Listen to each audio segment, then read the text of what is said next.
বললাম যে গৃহস্থ আছে সিমেন্ট বিড়ি দেয় না, টাকা আমার হাতে টাকা খাতে টাকা নিয়ে ঝামেলা বাতা নেই, তুই হচ্ছে গিয়ে সিমেন্ট মানে 15টা একটা দিবি, আর তুই এক বস্তা 10-12 কড়াই বাড়ির মধ্যে এক কড়াই খালি সিমেন্ট দিয়ে দিতে হবে, আর হাতি করা হয়ে গেল যে। আর বিড়ি দেয় না, বিড়ি মিড়ি দেয় না, বুঝলাম বিড়ি মিড়ি দেয় না, টাকা ঠিকও দেয় না, তো সে বুঝলাম সে কথা। যে একটু এক মারি যে বলে 1 মাস পরে আবার টাকা লাগবে, ফিরে তো ঘুরে ঘুরিয়ে দিয়ে যাবে।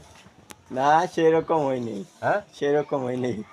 আরে একদিকে ঠিকই আছে, কিন্তু গিয়ে তোর বিড়ি দেয় না, আবার টাকা আমাও দেয় না, তো ভেঙে দেয়, তাকে আমি করিয়ে যাই, বলছে আমাকে আবার ডাকে, বুঝলি দাদা, তার ডাকি না কাম আবার তো এইবারই করবো আবার। ও বিড়ি দিয়ে যেটা ই করবি, ও সেইটা আমার ওই রাস্তার কুমা করে কেউ দিয়ে যাবো, যাতে ওর হাত থেকে আবার 2 দিন পর আমাকে ডাকে, বুঝলি। সেই কাম যেমন গৃহস্থ তেমন কাম করে দিয়ে যাবো। আর শোনে, যে গৃহস্থ আমার হাতে তালাকে শিয়ারাগিরি করবি, বুঝলি, সেই গৃহস্থের একটু ফাইল দিয়ে কাম করে দিয়ে যাবে, বুঝলি। কথা মনে রাখবি, কথা খাইলে আজকে সেরকম কথা মাথায় দিয়ে কাম করবি।